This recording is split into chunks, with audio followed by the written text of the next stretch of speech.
What's going on, YouTube? I am bored, and I thought I would make another Mega Man ranking video. First one I did earlier this year, but, I thought I'd make another one because I love Mega Man. It's one of my favorite video game franchises of all time.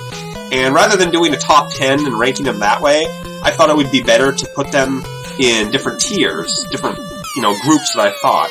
Now, all the Mega Man games are, they're all similar, they're all 8 robots, you pick your order that you want to go in, and so, there's no real failure Mega Man games, none of them are outright terrible, but, some of the games I think rank a little bit higher than others, and I want to give my 2 8-bit energy pellets to this franchise as far as I've known.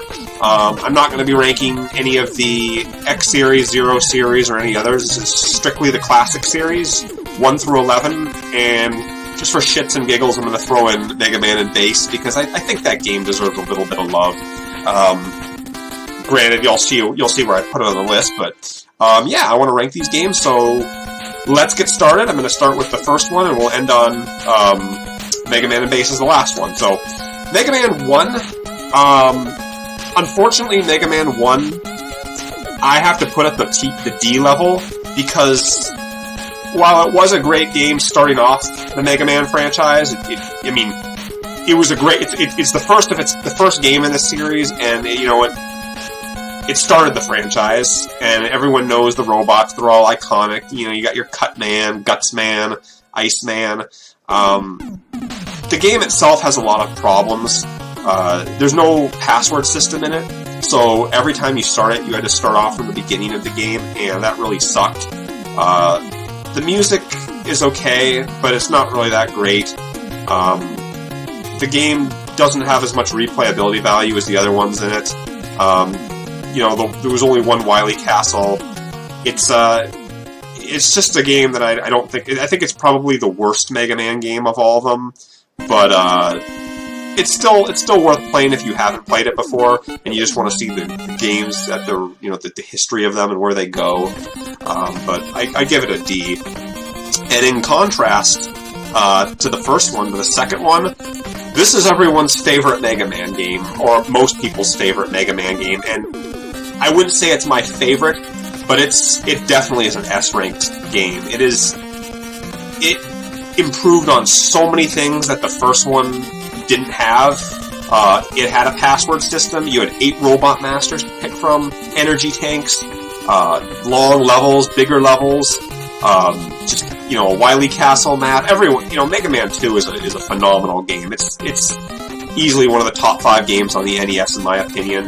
It came out in 1988 or 89 in the United States, and everyone knows it. It's going to live on in people's hearts.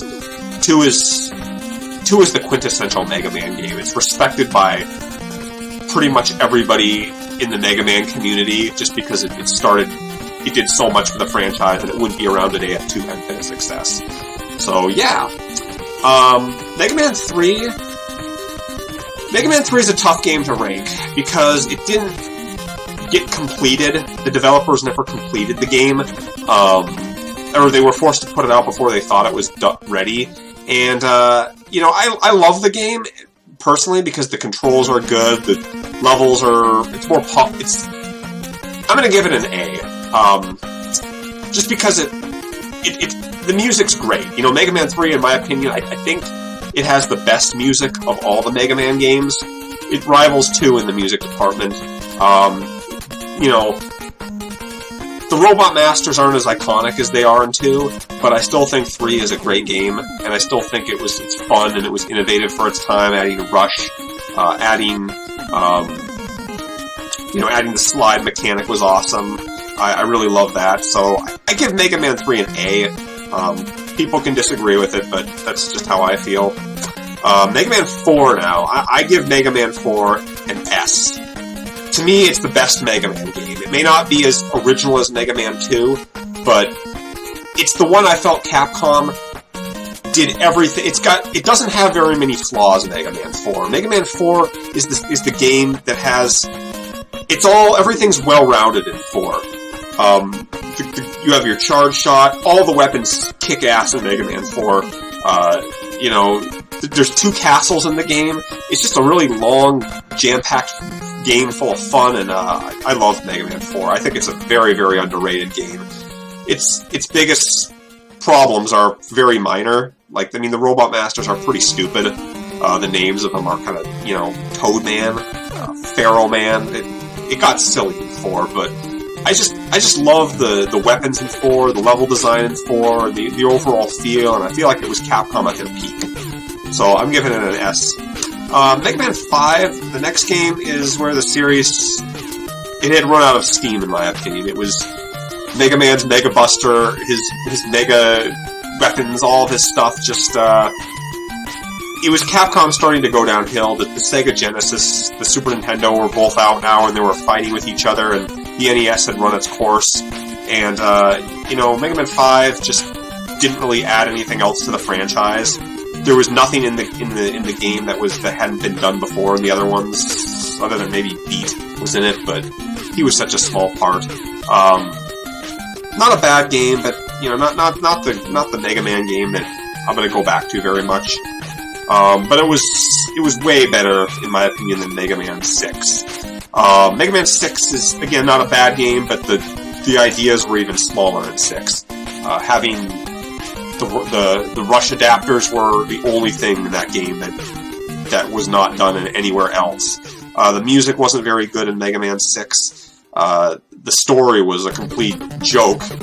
You know, just a fucking Wily and putting a robot in sunglasses. I mean, there was no other characters in 6. It was a dying game. It didn't do anything exciting. 6. I don't like 6. It's probably the game I go back to the least. Even though Mega Man 1 had a lot of problems, Mega Man 6 is a game that it's forgotten. You know what I mean? And it's a game that you don't need to play 6.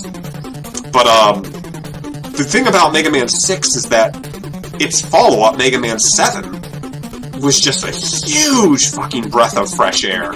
On the Super Nintendo, coming out after Mega Man X2, people had kind of forgotten about the Mega Man series, and, you know, the classic series, because the X series had come in, and everyone was playing that with X and his dash, and, you know, the charge shots, and all the crazy weapons that he'd get, and charging up the weapons, and the story was deeper. But Mega Man 7 was the first Mega Man game classic game that really had, you know, characters interacting with each other, and seeing Bass as a bad guy was really cool.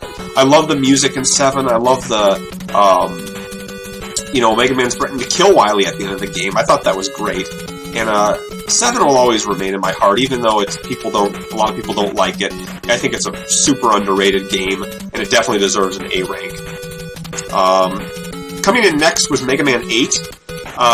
Mega Man 8 was a game I didn't play when it came out. A lot like Mega Man 6, I didn't play it. The X series was completely taking over the Mega Man franchise. All the spotlight was on Mega Man X and his partner Zero. You know, those guys just kicking ass in their games. They were the height of cool, you know. People liked those games because they made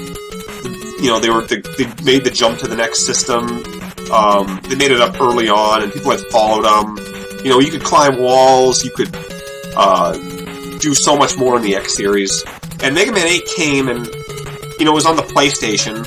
A lot of people hate the game. I think it's a good game. It at least innovated. You know, Mega Man could buy parts to upgrade his weapons. He could swim. There were some rush adapters in the game that were interesting, although you couldn't really do a lot with them. I like the cutscenes, even though the voice acting was terrible. Dr. Wowie. I can't speak English properly. But, yeah, I thought 8 was a good game, and not the best, but doesn't deserve the amount of hate it got. And so, yeah, after that, the Mega Man series took a big, long hiatus, and nobody, really paid attention to him. They kind of forgot he was around. And, 2008, Mega Man 9 came, and everybody, well, actually, before Mega Man 9 came, you know, I'm going to talk about Mega Man Bass. Mega Man Bass came. It was released on the Super Famicom in Japan in 1998, and, you know, it wasn't a very big game, it wasn't a very well-known game. It didn't come to the United States until 2003, I think, and it was on the Game Boy Advance. I played Mega Man and Bass via an emulator, but the Super Nintendo version of it. And it's a hard fucking game, Mega Man and Bass. It is, in my opinion, the hardest Mega Man game, but not for the right reasons. You know, it's a game that just kicks you in the balls and stomps on your head and breaks you down, you know? And I just, replaying the game, I can see how terrible it is, the bosses. You don't have the 8 robots to select in the beginning, you only have 3 choices. And the level design is really bad, there's pits everywhere, and spikes everywhere, and Mega Man can't, you know, he's just, the levels aren't designed for him.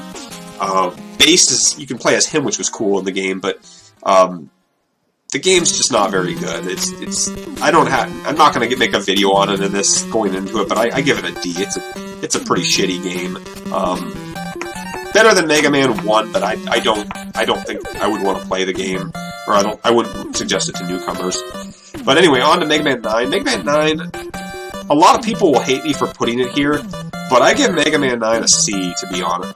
You know, to be honest. It was a return to the old school style, but I feel like it was all based on nostalgia, and I don't like the level design in 9. There's so many instant deaths in it, so many parts that can trip up a new player, that I just felt like it was all trial and error. I love the weapons in Mega Man 9. The weapons in Mega Man 9 are if they're rivaled with 4 as the best. The game is solid, and it's very, very, very polished, but it didn't really do anything new. Like a lot of these other old games, it didn't do a lot new. There was no new villains. It was Dr. Wily again as the bad guy. You know, the same old, same old. 8 Robot Masters. I wasn't that impressed by 9. It was a fun game, don't get me wrong, a fun game, but it just didn't do a whole lot new for the franchise. Same thing with Mega Man 10. The level design was a little more reasonable in 10. And you could play as Proto Man and Bass, which was cool. But again, nothing new was added. The charge shot and the slide, like in Mega Man 9, they were gone. And I just,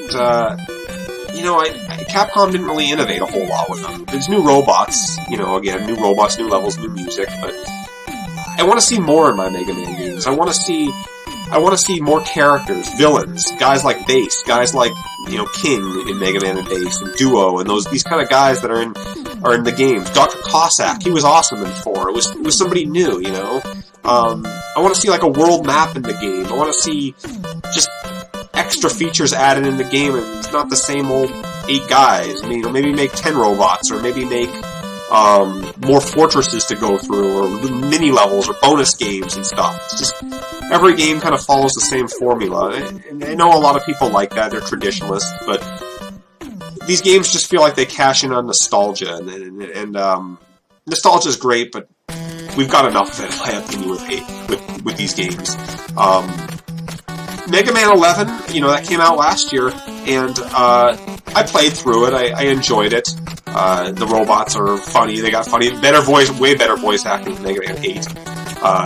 The 2 gear system. The gear system was pretty cool. Be able to slow down time and speed up time and raise your attack and raise your weapons. I thought that was fun. The graphical style was different in 11.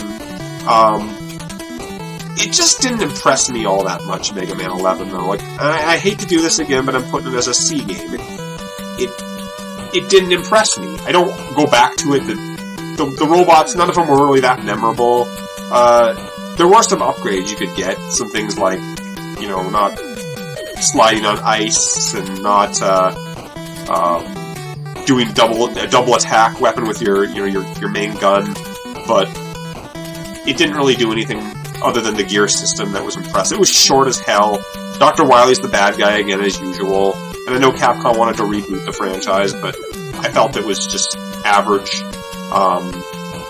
And hopefully going forward, Capcom will make a really innovative game, another innovative game like they did in the early days. I'd love to see a new villain. I'd love to see many new robot villains in the game, and more different features added that maybe make a 3D Mega Man game. We've never had a classic 3D game before. The X series had Mega Man X7, which was terrible. And there was the Legend series, but those weren't classic Mega Man game series. Those were other things. So, yeah. Hopefully, fingers crossed that we'll have a Mega Man 12 out and there'll be a lot of new stuff in it. So, this is just my ranking. Give me a thumbs up if you like it. Give me a thumbs down if you don't like it. Leave a comment, and yeah. Alright, later.